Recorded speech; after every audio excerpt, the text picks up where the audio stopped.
आज हम बात करने वाले हैं think less do more by Peter Hollins book के बारे में। कई बार हम किसी काम को शुरू ही नहीं कर पाते क्योंकि हमें लगता है कि हमें इसे परफेक्ट तरीके से करना चाहिए। ये सोच हमें जकड़ लेती है और हम सिर्फ सोचते रह जाते हैं लेकिन कुछ कर नहीं पाते। इसे ही इनर्शिया कहा जाता है, यानी जड़ता या ठहराव। इसका सबसे आसान इलाज ये है कि अपने स्टैंडर्ड्स को कुछ कम कर दिया जाए। सोचिए, जब आप कोई नई स्किल सीखना चाहते हैं, जैसे कि पेंटिंग या गिटार बजाना, तो अगर आप ये सोचेंगे कि पहली बार में ही आपको किसी प्रोफेशनल आर्टिस्ट जैसा बनना है, तो आप शायद कभी शुरू ही ना कर पाएं। आपको लगेगा कि आप अच्छे नहीं हैं और आप ये सोचकर खुद को रोक लेंगे कि जब तक आप परफेक्ट ना हो जाएं, तब तक इसे करने का कोई फायदा नहीं। लेकिन अगर आप अपने स्टैंडर्ड्स कम कर दें और बस एक छोटा सा डूडल बना लें या एक सिंपल धुन बजाने की कोशिश करें, तो आप शुरुआत कर लेंगे। एक बार शुरुआत हो जाए तो आगे बढ़ना आसान हो जाता है। इसी तरह जब हम किसी बड़े टास्क के बारे में सोचते हैं तो वह इतना भारी लगने लगता है कि हम उस पर काम ही नहीं कर पाते। मान लीजिए आपको एक 10 पेज की रिपोर्ट लिखनी है और आप ये सोच रहे हैं कि इसे बहुत ही परफेक्ट होना चाहिए। ये सोचते ही आपको लगेगा कि यह बहुत मुश्किल है और आप टाल मटोल प्रोक्रेस्टिनेशन करने लगेंगे। लेकिन अगर आप यह सोचें कि बस पहला पैराग्राफ ही लिखना है, चाहे वह कैसा भी हो, तो आप काम शुरू कर पाएंगे। हमारा दिमाग फिनिश लाइन देखने में ज़्यादा दिलचस्पी लेता है, लेकिन जब वह यह देखता है कि वह बहुत दूर है तो वह डर जाता है। इसे दूर करने के लिए आपको बस इतना करना है कि अपने पहले कदम को आसान बना लें। अगर आपको एक्सरसाइज शुरू करनी है तो आप ये मत सोचिए कि आपको रोज़ 1 घंटे की वर्कआउट करनी होगी। बस ये सोचिए कि आपको सिर्फ 5 मिनट के लिए स्ट्रेचिंग करनी है। जब आप स्ट्रेचिंग कर लेंगे तो शायद आपको खुद ही लगे कि कुछ और कर लिया जाए। पूर्णतावाद कई बार प्रगति का सबसे बड़ा दुश्मन बन जाता है। हम ये मानकर चलते हैं कि हमें हर चीज़ में परफेक्ट होना चाहिए, लेकिन सच्चाई यह है कि परफेक्शन कभी भी एक झटके में नहीं आता। वह धीरे धीरे बार बार कोशिश करने से आता है। पहली ड्राफ्ट हमेशा खराब होती है, पहली कोशिश हमेशा औसत होती है और पहला कदम हमेशा अस्थिर होता है। लेकिन अगर आप इसे स्वीकार कर लें और खुद को यह अनुमति दें कि आप शुरुआत में औसत काम कर सकते हैं, तो आप इनर्शिया को हरा सकते हैं। सोचिए, जब कोई बच्चा चलना सीखता है तो क्या वह पहली बार में ही बिना गिरे दौड़ने लगता है? नहीं, वह गिरता है, फिर उठता है, फिर गिरता है और धीरे धीरे चलना सीखता है। अगर वह यह सोच ले कि जब तक वह बिना गिरे नहीं चल सकता तब तक वह कोशिश ही नहीं करेगा, तो वह कभी चल ही नहीं पाएगा। हमें भी यही माइंडसेट अपनाने की ज़रूरत है। कई बार हम सोचते हैं कि अगर हम कम स्टैंडर्ड्स रखेंगे तो हमारा काम बेकार होगा, लेकिन यह सही नहीं है। शुरुआत करना किसी भी टास्क का सबसे मुश्किल हिस्सा होता है और अगर आप उस हिस्से को आसान बना लें तो आगे का सफ़र खुद ही आसान हो जाता है। जब आप लिखना शुरू करते हैं तो आप धीरे धीरे एडिट कर सकते हैं। जब आप एक्सरसाइज शुरू करते हैं तो धीरे धीरे अपनी स्टैमिना बढ़ा सकते हैं। जब आप कोई नया बिजनेस शुरू करते हैं तो धीरे धीरे उसे सुधार सकते हैं। लेकिन अगर आप बस यह सोचते रहेंगे कि शुरुआत ही परफेक्ट होनी चाहिए, तो आप शायद कभी शुरुआत नहीं कर पाएंगे। इसलिए अगली बार जब भी आपको लगे कि आप किसी काम को करने के लिए बहुत ज़्यादा प्रेशर महसूस कर रहे हैं, तो बस अपने स्टैंडर्ड्स कुछ कम कर दीजिए। अपने टारगेट को छोटा बना दीजिए, काम को छोटे हिस्सों में तोड़ दीजिए और सबसे ज़रूरी बात, खुद को परफेक्ट होने का बोझ मत दीजिए। आपको केवल शुरुआत करनी है, चाहे वह शुरुआत कितनी भी छोटी क्यों ना हो। एक बार आप गति में आ गए तो इनर्शिया खुद ही खत्म हो जाएगा। अक्सर हम सोचते हैं कि किसी काम को करने के लिए पहले मोटिवेशन चाहिए। जब हमें मोटिवेटेड फील होगा तभी हम वह काम शुरू करेंगे, लेकिन सच्चाई इससे बिल्कुल अलग है। असल में मोटिवेशन का जन्म एक्शन से होता है। यानी अगर आप बिना मोटिवेशन के भी बस पहला कदम उठा लें तो धीरे धीरे आपको खुद ही मोटिवेशन मिलने लगेगा। जब आप किसी चीज़ को करने लगते हैं तो उसमें इन्वॉल्व हो जाते हैं और फिर आपका दिमाग खुद ही आपको आगे बढ़ने के लिए प्रेरित करने लगता है। मान लीजिए आपको एक लंबी बुक पढ़नी है, लेकिन आपको पढ़ने का मन नहीं कर रहा। आप सोच रहे हैं कि जब मुझे पढ़ने का मूड आएगा तब मैं इसे पढ़ूंगा। लेकिन अगर आप सिर्फ 2 पेज पढ़ने का एक्शन ले लें तो आपका दिमाग धीरे धीरे उस प्रोसेस में घुसने लगेगा और आपको खुद ही लगेगा कि कुछ और पढ़ लिया जाए। यही चीज़ किसी भी काम पर लागू होती है, चाहे वह एक्सरसाइज हो, पढ़ाई हो, काम हो या कोई नया स्किल सीखना हो। अगर आप शुरुआत कर लेंगे तो मोटिवेशन अपने आप आ जाएगा। मोटिवेशन की समस्या यह है कि यह एक अस्थायी टेम्पोररी चीज़ होती है। आप किसी मोटिवेशनल वीडियो या स्पीच से मोटिवेट हो सकते हैं, लेकिन वह मोटिवेशन ज़्यादा देर तक नहीं टिकता। इसलिए अगर आप सिर्फ मोटिवेशन के भरोसे रहेंगे तो आप कुछ ही दिनों में फिर से सुस्त महसूस करने लगेंगे। लेकिन अगर आप एक्शन लेने की आदत बना लें तो आप बिना मोटिवेशन के भी अपने टारगेट को अचीव कर सकते हैं। इसका सबसे अच्छा उदाहरण है वर्कआउट। बहुत से लोग सोचते हैं कि पहले उन्हें एक्सरसाइज करने का मूड आए, फिर वे जिम जाएंगे। लेकिन अगर वे सिर्फ 5 मिनट की स्ट्रेचिंग से शुरुआत कर लें तो उनका शरीर और दिमाग धीरे धीरे उसमें लग जाएगा और फिर उनका मन करेगा कि कुछ और एक्सरसाइज कर ली जाए। यही प्रिंसिपल हर चीज पर लागू होता है। जब आप किसी भी काम को करने लगते हैं तो आपकी एनर्जी उस ओर शिफ्ट होने लगती है और मोटिवेशन अपने आप पैदा होने लगता है। सोचिए कि आपने कभी पहले किसी काम को करने में बहुत आलस महसूस किया होगा, लेकिन जब किसी कारणवश आपने उसे शुरू कर दिया तो आपको मजा आने लगा। इसका कारण यही है कि एक्शन लेने के बाद आपका दिमाग उसी दिशा में काम करने के लिए ट्यून हो जाता है। कई बार हमें किसी काम की शुरुआत में बहुत बोर्डम महसूस होती है, लेकिन अगर हम इसे जारी रखते हैं तो वह चीज़ धीरे धीरे इंटरेस्टिंग लगने लगती है। यह साइकोलॉजिकल फैक्ट है कि जब हम किसी एक्टिविटी में इन्वॉल्व हो जाते हैं तो हमारा माइंड उसे कंप्लीट करने की दिशा में काम करने लगता है। इसका एक और बड़ा फायदा यह होता है कि जब आप एक्शन लेना शुरू कर देते हैं तो आपके अंदर की संदेह, सेल्फ डाउट और अनिश्चितता, अनसर्टेनिटी भी धीरे धीरे कम होने लगती है।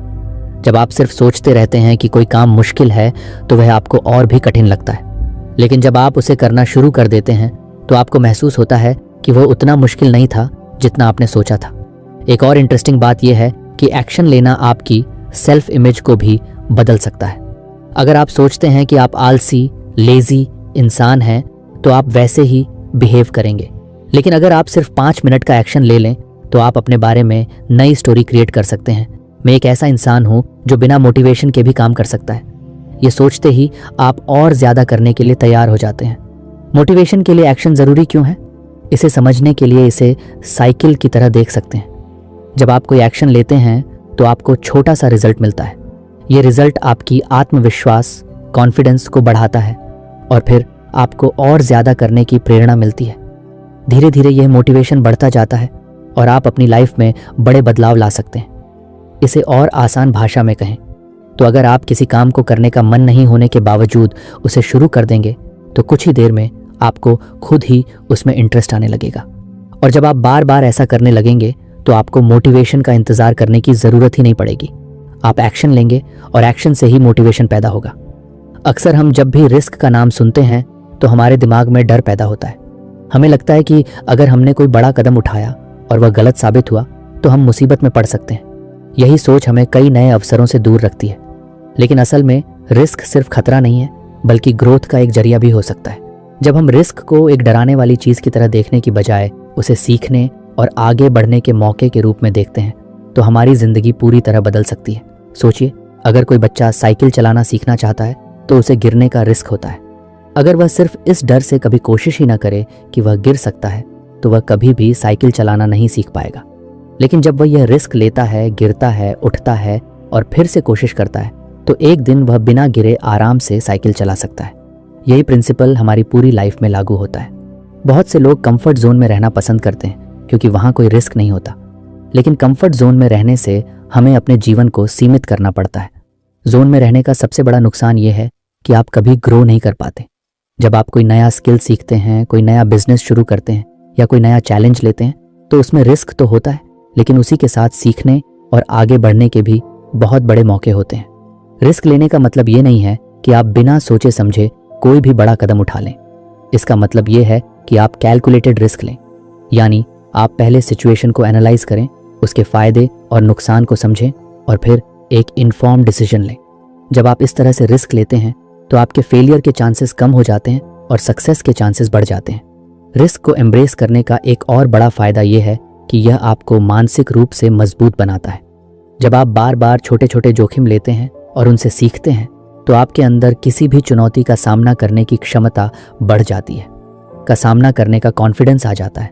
धीरे धीरे आपका दिमाग फेलियर को एक सीखने का प्रोसेस मानने लगता है, न कि कोई ऐसी चीज जिससे डरना चाहिए। अगर आप अपनी प्रोफेशनल लाइफ में देखें तो जितने भी बड़े एंटरप्रेन्योर्स या लीडर्स हैं उन्होंने कभी ना कभी कोई बड़ा रिस्क लिया है। अगर वे रिस्क लेने से डरते तो शायद वे आज उस मुकाम तक नहीं पहुंच पाते। स्टीव जॉब्स ने रिस्क लिया और एप्पल को बनाया। एलोन मस्क ने रिस्क लिया और टेस्ला और स्पेसएक्स जैसी कंपनीज खड़ी की। हर बड़ी सफलता के पीछे कुछ ना कुछ रिस्क जरूर होता है। इसी तरह हमारी पर्सनल लाइफ में भी अगर हम हमेशा सेफ खेलने की कोशिश करेंगे तो हम कभी अपनी फुल पोटेंशियल तक नहीं पहुंच पाएंगे। अगर कोई इंसान किसी से अपने दिल की बात कहने से डरता है क्योंकि उसे रिजेक्शन का रिस्क है, तो वह कभी भी अपने फीलिंग्स को एक्सप्रेस नहीं कर पाएगा। लेकिन अगर वह रिस्क लेता है तो या तो उसे सक्सेस मिलेगी या फिर वह रिजेक्शन से कुछ नया सीख कर आगे बढ़ेगा। रिस्क लेने का मतलब ये भी नहीं है कि आप हमेशा जीतेंगे। कई बार आप फेल भी होंगे, लेकिन यही फेलियर्स आपको सिखाएंगे कि अगली बार चीज़ों को और बेहतर कैसे किया जाए। दुनिया में जितने भी सक्सेसफुल लोग हैं वे कई बार फेल हो चुके हैं, लेकिन उन्होंने हर फेलियर से सीखा और अगली बार और बेहतर किया। अगर आप रिस्क से डरते हैं तो सबसे पहले अपनी सोच को बदलें। इसे एक थ्रेट की तरह न देखें, बल्कि इसे एक अपॉर्चुनिटी मानें।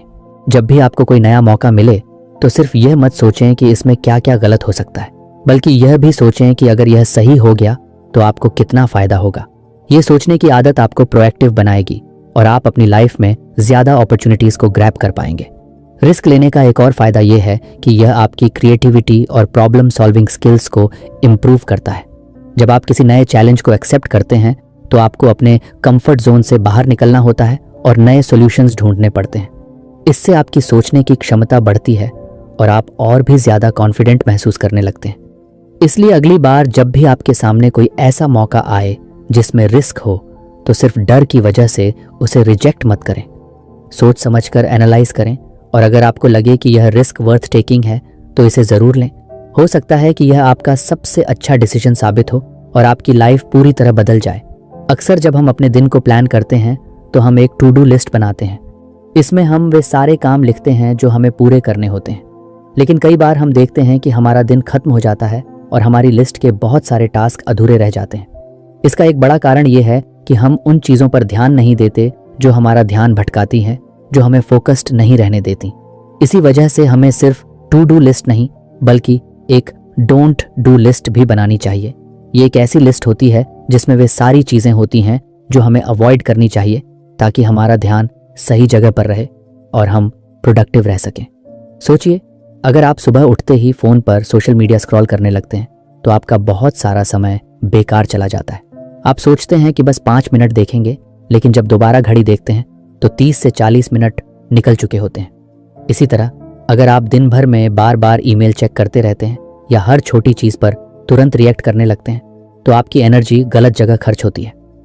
डोंट डू लिस्ट इसी तरह की चीज़ों को आइडेंटिफाई करने में मदद करती है ताकि आप उन आदतों से बच सकें जो आपके समय और प्रोडक्टिविटी को बर्बाद करती हैं। इस लिस्ट को बनाने के लिए सबसे पहले आपको यह देखना होगा कि दिन भर में कौन कौन सी एक्टिविटीज़ आपका ध्यान भटकाती हैं। क्या आप हर छोटी ब्रेक में अपना फ़ोन चेक करते हैं? क्या आप अनावश्यक बैठकों में बहुत ज़्यादा समय बर्बाद करते हैं? क्या आप बिना किसी प्लान के सोशल मीडिया पर बहुत ज़्यादा वक्त बिताते हैं? इन सब चीज़ों को नोट करें और इन्हें अपनी डोंट डू लिस्ट में डाल दें। इससे आपको यह साफ साफ समझ में आ जाएगा कि आपको किन चीज़ों से बचना है। डोंट डू लिस्ट का सबसे बड़ा फायदा यह है कि यह आपको डिसिप्लिन सिखाती है। जब आपके पास यह स्पष्ट होता है कि आपको क्या नहीं करना है तो आप अपने इंपॉर्टेंट कामों पर ज़्यादा ध्यान दे सकते हैं। मान लीजिए कि आपकी लिस्ट में लिखा है कि मैं सुबह 10 बजे से पहले सोशल मीडिया इस्तेमाल नहीं करूंगा, तो जब भी आपका मन करेगा कि फ़ोन उठाकर इंस्टाग्राम या ट्विटर देख लें, आपकी लिस्ट आपको याद दिलाएगी कि यह आपकी प्रायोरिटी में नहीं है। धीरे धीरे ये एक हैबिट बन जाएगी और आपकी प्रोडक्टिविटी बढ़ने लगेगी। बहुत से लोग सोचते हैं कि बस ज़्यादा मेहनत करने से सफलता मिलती है, लेकिन असल में स्मार्ट तरीके से काम करना ज़्यादा ज़रूरी है। अगर आप सिर्फ व्यस्त बिजी रहने की बजाय अपने समय का सही इस्तेमाल करें तो आप कम समय में ज़्यादा कर सकते हैं। डोंट डू लिस्ट आपको यह समझने में मदद करती है कि कौन से काम सिर्फ आपका समय बर्बाद कर रहे हैं और उनसे बचकर आप अपनी एनर्जी सही दिशा में लगा सकते हैं। इसे और बेहतर बनाने के लिए आप अपनी लिस्ट को समय समय पर अपडेट कर सकते हैं। हो सकता है कि शुरू में आपको लगे कि सिर्फ सोशल मीडिया आपका ध्यान भटकाता है, लेकिन कुछ हफ्तों बाद आपको महसूस हो कि बार बार अनावश्यक मीटिंग्स भी आपका बहुत समय ले रही हैं। ऐसे में आपको अपनी डोंट डू लिस्ट में यह भी जोड़ना होगा कि मैं बेकार की मीटिंग्स में शामिल नहीं होऊंगा। इसी तरह आप अपने अनुभव के आधार पर अपनी लिस्ट को रिफाइन करते रहें। एक और महत्वपूर्ण चीज़ यह है कि डोंट डू लिस्ट केवल डिस्ट्रैक्शन से बचने के लिए नहीं होती, बल्कि यह आपको इमोशनल और मेंटल क्लैरिटी भी देती है। कई बार हम ऐसे डिसीजंस लेते हैं जो हमारे लिए सही नहीं होते, सिर्फ इसलिए क्योंकि हमें आदत होती है कि हम ना नहीं कह पाते। अगर आपकी लिस्ट में यह लिखा हो कि मैं ऐसे कामों के लिए हाँ नहीं कहूँगा जो मेरे गोल्स से मेल नहीं खाते, तो ये आपको अननेसेसरी कमिटमेंट्स से बचाने में मदद कर सकता है। अगर आप किसी एंटरप्रेन्योर, राइटर या किसी भी क्रिएटिव फील्ड में हैं, तो यह लिस्ट और भी ज़्यादा महत्वपूर्ण हो जाती है, क्योंकि आपके लिए सबसे ज़रूरी चीज़ है डीप वर्क, यानी वह समय जब आप पूरी तरह से फोकस होकर अपना सबसे अच्छा काम कर सकें। लेकिन अगर आपका ध्यान बार बार छोटे छोटे डिस्ट्रैक्शन से भटकता रहेगा, तो आप कभी भी अपनी फुल पोटेंशियल तक नहीं पहुंच पाएंगे। डोंट डू लिस्ट आपको यह क्लैरिटी देती है कि कौन से काम आपको अवॉइड करने हैं, ताकि आप अपने सबसे ज़रूरी टास्क पर पूरा ध्यान लगा सकें। ये लिस्ट केवल प्रोफेशनल लाइफ के लिए नहीं, बल्कि पर्सनल लाइफ में भी बहुत काम आ सकती है। मान लीजिए कि आप अपनी हेल्थ को सुधारना चाहते हैं। अगर आपकी डोंट डू लिस्ट में यह लिखा हो कि मैं रात 11 बजे के बाद जंक फूड नहीं खाऊंगा, तो ये आपको सही चॉइसेस बनाने में मदद करेगा। अगर आप अपनी मेंटल हेल्थ पर ध्यान देना चाहते हैं, तो आप लिस्ट में यह जोड़ सकते हैं कि मैं ऐसे लोगों के साथ समय नहीं बिताऊंगा जो मेरी एनर्जी ड्रेन करते हैं। अंत में यह समझना ज़रूरी है कि जितना ज़रूरी क्या करना है यह तय करना है, उतना ही ज़रूरी यह तय करना भी है कि क्या नहीं करना है। हम सभी के पास 24 घंटे ही होते हैं, और अगर हम सही जगह अपनी एनर्जी लगाना सीख लें, तो हम अपनी लाइफ में बड़ा बदलाव ला सकते हैं। एक छोटी सी डोंट डू लिस्ट बनाना एक आसान लेकिन पावरफुल तरीका है अपने दिन को बेहतर और ज़्यादा प्रोडक्टिव बनाने का। अगर आप इसे ईमानदारी से फॉलो करते हैं, तो आप देखेंगे कि कैसे आपकी एफिशिएंसी, फोकस और ओवरऑल हैप्पीनेस बढ़ने लगती है। हमारी ज़िंदगी में हर दिन कई सारे काम होते हैं, कुछ ज़रूरी होते हैं तो कुछ कम ज़रूरी, लेकिन अक्सर ऐसा होता है कि हम उन कामों में उलझे रहते हैं जो उतने महत्वपूर्ण नहीं होते, और जो असल में हमारे लिए सबसे ज़्यादा मायने रखते हैं वे काम पीछे छूट जाते हैं। इसका कारण यह है कि हम अपनी प्राथमिकताओं, प्रायोरिटीज़ को सही तरीके से सेट नहीं कर पाते। यहीं पर बर्नर लिस्ट की ज़रूरत पड़ती है। ये एक ऐसा तरीका है जिससे आप अपने सबसे महत्वपूर्ण और कम महत्वपूर्ण कामों को अलग अलग रख सकते हैं, ताकि आपकी एनर्जी और अटेंशन सही दिशा में लगे। बर्नर लिस्ट का आइडिया यह है कि आप अपने टास्क को 2 हिस्सों में बांटें, फ्रंट बर्नर और बैक बर्नर। फ्रंट बर्नर में वे चीज़ें आती हैं जो आपकी सबसे बड़ी प्राथमिकता हैं, जिन पर आपको सबसे ज़्यादा ध्यान देना चाहिए। ये वे टास्क होते हैं जो आपके बड़े गोल्स को हासिल करने में मदद करते हैं। दूसरी तरफ बैक बर्नर में वे चीज़ें आती हैं जो ज़रूरी तो हैं, लेकिन फ़िलहाल उन पर ज़्यादा ध्यान देने की ज़रूरत नहीं है। ये वो काम हो सकते हैं जो आप बाद में कर सकते हैं या जो उतने क्रिटिकल नहीं हैं। सोचिए कि आप एक शेफ़ हैं और किचन में कई चीज़ें एक साथ बना रहे हैं। एक स्टोव पर कुछ पक रहा है जिसे लगातार चलाते रहना है ताकि वह ठीक से बने, यही आपका फ्रंट बर्नर है। वहीं कुछ चीज़ें धीमी आंच पर रखी हुई हैं जिन्हें समय आने पर देखा जा सकता है, यही आपका बैक बर्नर है। ठीक इसी तरह जब हम अपनी लाइफ को इस तरीके से ऑर्गेनाइज करते हैं, तो हम अपनी एनर्जी को सही जगह फोकस कर सकते हैं। अगर आप किसी बड़े प्रोजेक्ट पर काम कर रहे हैं, तो वह आपका फ्रंट बर्नर टास्क होगा। लेकिन अगर आप साथ ही साथ कोई नई स्किल सीखना चाहते हैं या किसी नए आइडिया पर काम करना चाहते हैं, तो वह बैक बर्नर पर जा सकता है। इसका मतलब ये नहीं है कि बैक बर्नर के टास्क बेकार हैं, बल्कि इसका मतलब सिर्फ इतना है कि उन्हें अभी उतनी प्रायोरिटी नहीं मिलनी चाहिए। इससे आपका ध्यान भटकता नहीं है और आप सबसे ज़रूरी चीज़ों पर फोकस कर पाते हैं। बर्नर लिस्ट को अपनाने का सबसे बड़ा फ़ायदा यह है कि यह डिसीजन मेकिंग को आसान बना देती है।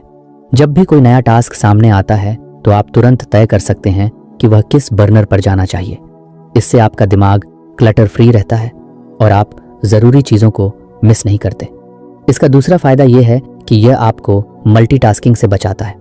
अक्सर लोग एक साथ कई काम करने की कोशिश करते हैं और नतीजा ये होता है कि वे किसी भी काम को अच्छे से पूरा नहीं कर पाते। लेकिन जब आप जानते हैं कि कौन सा काम फ्रंट बर्नर पर है, तो आप पूरी तरह उसी पर ध्यान लगा सकते हैं और बाकी चीज़ों को बाद में संभाल सकते हैं। बर्नर लिस्ट को और ज़्यादा इफेक्टिव बनाने के लिए आप इसे हर हफ्ते या महीने में रिव्यू कर सकते हैं, क्योंकि प्रायोरिटीज़ समय के साथ बदलती हैं। जो काम आज बैक बर्नर पर है, हो सकता है कि कुछ हफ्तों बाद उसे फ्रंट बर्नर पर लाने की ज़रूरत पड़े। इसलिए इसे समय समय पर अपडेट करना ज़रूरी है। यह सिस्टम न केवल आपकी प्रोडक्टिविटी बढ़ाता है, बल्कि आपको मेंटल क्लैरिटी भी देता है।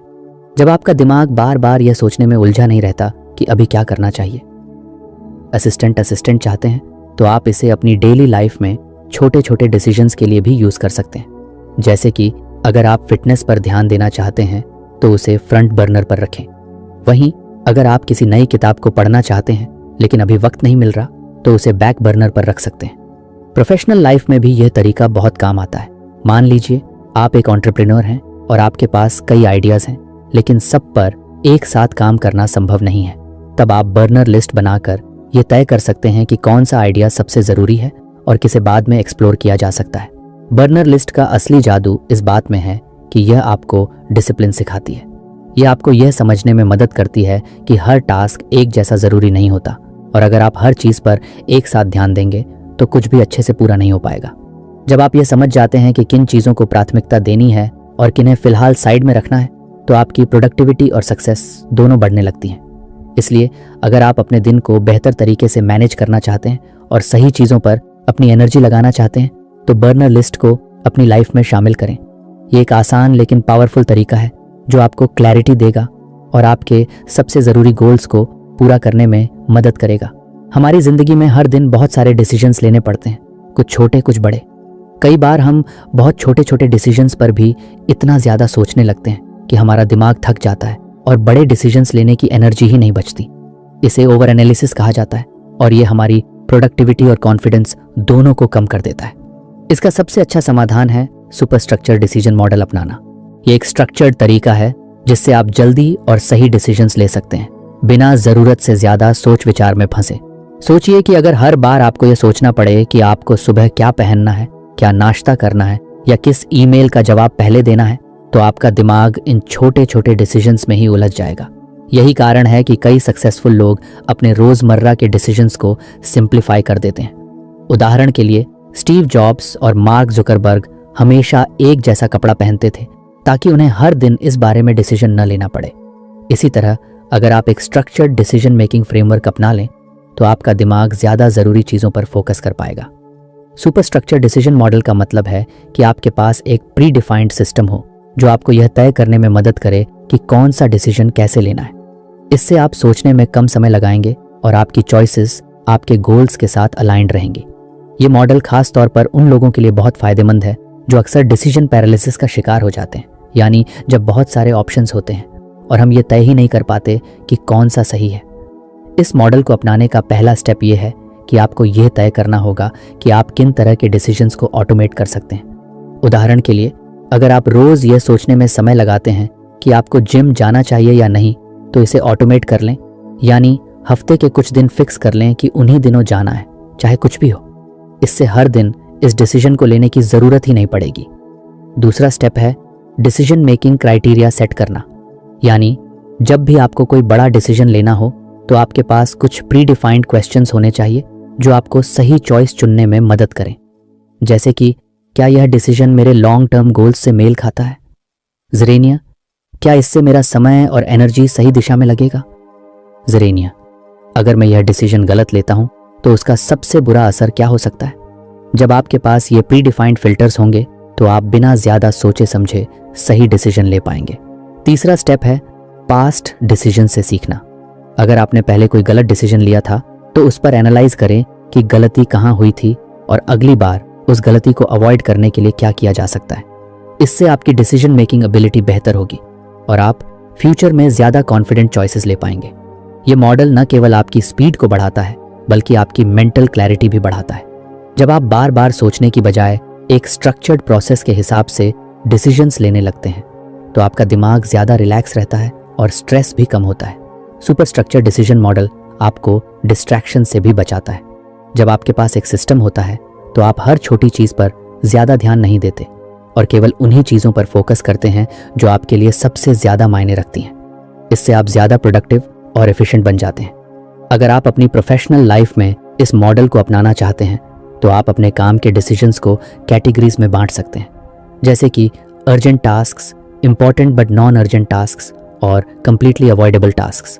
इससे आपको तुरंत यह समझ में आ जाएगा कि किस चीज़ को प्रायोरिटी देनी है और किसे छोड़ देना है। पर्सनल लाइफ में भी आप इसे यूज़ कर सकते हैं। जैसे कि अगर आप हर बार यह सोचते हैं कि आपको वीकेंड पर क्या करना है तो आप पहले से ही कुछ ऑप्शंस फिक्स कर सकते हैं, जैसे कि एक दिन फैमिली के साथ बिताना, एक दिन खुद के लिए रखना और एक दिन किसी नए एक्सपीरियंस के लिए। इससे आपको बार बार डिसीजन लेने की ज़रूरत नहीं पड़ेगी और आपका समय ज़्यादा ऑर्गेनाइज्ड रहेगा। सुपर स्ट्रक्चर डिसीजन मॉडल को अपनाने से आप न सिर्फ तेज़ी से डिसीजंस ले पाएंगे, बल्कि आपको यह भी समझ में आएगा कि आपके चॉइसेस आपके गोल्स के साथ अलाइंड हैं या नहीं। ये एक पावरफुल तरीका है जो आपको ओवर थिंकिंग से बचाकर स्मार्ट और कॉन्फिडेंट डिसीजन मेकर बनाता है। हम सबकी बॉडी एक खास तरह की रिदम के हिसाब से काम करती है, जिसे अल्ट्राडायन रिदम्स कहा जाता है। ये वही नेचुरल साइकिल है जो हमारी एनर्जी लेवल्स को पूरे दिन में ऊपर नीचे करती रहती है। कई बार आपने महसूस किया होगा कि सुबह के किसी समय आप बहुत एनर्जेटिक और फोकस्ड महसूस करते हैं, लेकिन कुछ घंटों बाद अचानक से थकान या डिस्ट्रैक्शन महसूस होने लगती है। यही अल्ट्राडायन रिदम्स का असर होता है।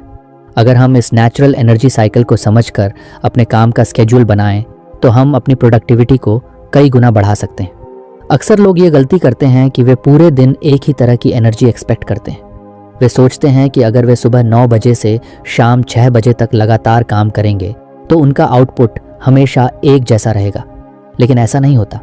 हमारी बॉडी हर 90 से 120 मिनट के साइकिल में काम करती है, यानी लगभग 1.5 से 2 घंटे के बाद हमारी एनर्जी धीरे धीरे कम होने लगती है और हमें एक छोटे ब्रेक की ज़रूरत होती है। अगर हम इस नेचुरल साइकिल के हिसाब से काम करें तो हम ज़्यादा प्रोडक्टिव और कम थके हुए महसूस करेंगे। सोचिए, अगर आप अपने हाईएस्ट एनर्जी लेवल के समय सबसे ज़रूरी और डिमांडिंग टास्क्स करें तो आपका काम कितना एफिशिएंट हो जाएगा। और जब आपकी एनर्जी लो हो तो आप ऐसे काम करें जो ज़्यादा दिमागी मेहनत नहीं मांगते, जैसे कि ईमेल्स चेक करना, मीटिंग्स अटेंड करना या प्लानिंग करना। इस तरह आप अपने शरीर की नेचुरल रिदम के साथ काम करेंगे, न कि उसके खिलाफ। इसका सबसे अच्छा तरीका यह है कि आप अपने एनर्जी पैटर्न्स को ऑब्जर्व करें। एक हफ्ते तक ध्यान दें कि दिन के किस समय आप सबसे ज़्यादा एनर्जेटिक और फोकस्ड महसूस करते हैं और किस समय आपको सुस्ती या डिस्ट्रैक्शन महसूस होती है। इससे आपको पता चलेगा कि आपकी पीक फो मानसू हॉर्स कौन से हैं। जब आपको अपने पीक हॉर्स का पता चल जाए तो उन घंटों में सबसे क्रिटिकल काम करें, वह काम जो सबसे ज़्यादा कॉन्सेंट्रेशन और क्रिएटिविटी मांगता है। जैसे कि अगर आप राइटर हैं तो अपनी राइटिंग सुबह के हाई एनर्जी आवर्स में करें। अगर आप किसी स्ट्रैटेजी या प्लानिंग पर काम कर रहे हैं तो इसे भी अपने पीक टाइम में रखें। दूसरी तरफ जब आपकी एनर्जी नेचुरली लो होती है तो उस समय लाइट टास्क्स करें, जैसे कि कॉल्स, ईमेल्स या कैजुअल डिस्कशंस। बहुत से लोग ये सोचकर गिल्ट महसूस करते हैं कि वे पूरे दिन लगातार हाई एनर्जी पर काम नहीं कर पाते, लेकिन असल में ऐसा करना पॉसिबल ही नहीं है।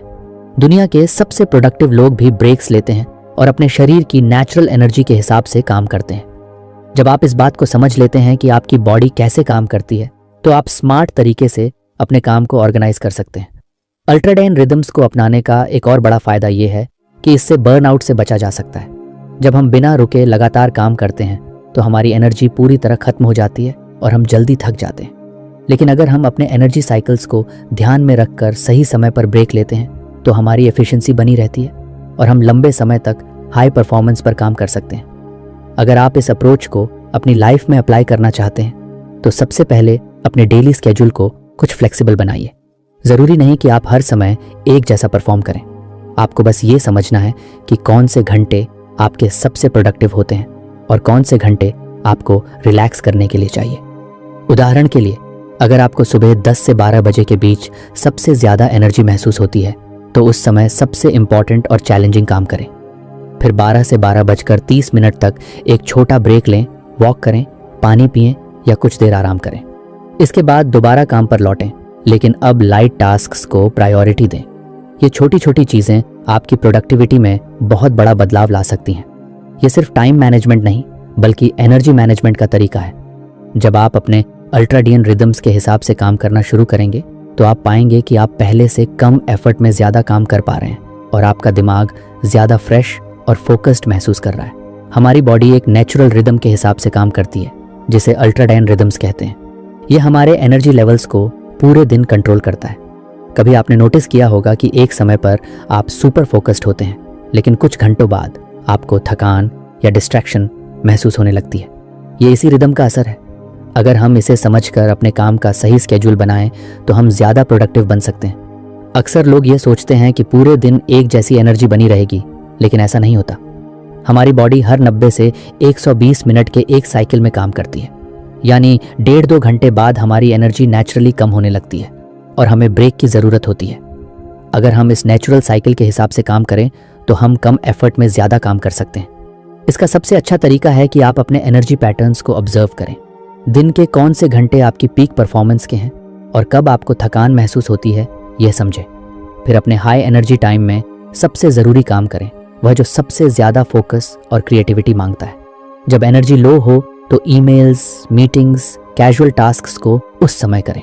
बहुत से लोग गिल्ट महसूस करते हैं कि वे पूरे दिन हाई परफॉर्मेंस पर काम नहीं कर पाते, लेकिन स्मार्ट वर्क यही है कि आप अपने बॉडी रिदम के साथ काम करें, न कि उसके खिलाफ।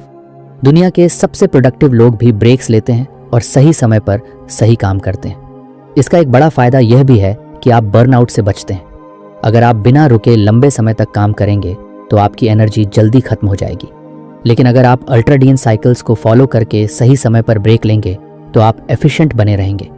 अगर आप इस अप्रोच को अपनी लाइफ में अप्लाई करना चाहते हैं तो रिजिड टाइम टेबल छोड़ें और अपने नेचुरल रिदम्स को समझें। जब आप हाई एनर्जी मोड में हो तो चैलेंजिंग टास्क्स करें और जब एनर्जी लो हो तो लाइट टास्क्स करें। 30 मिनट के छोटे ब्रेक लेने से भी फोकस और एफिशिएंसी बनी रहती है। ये टाइम मैनेजमेंट नहीं, एनर्जी मैनेजमेंट है।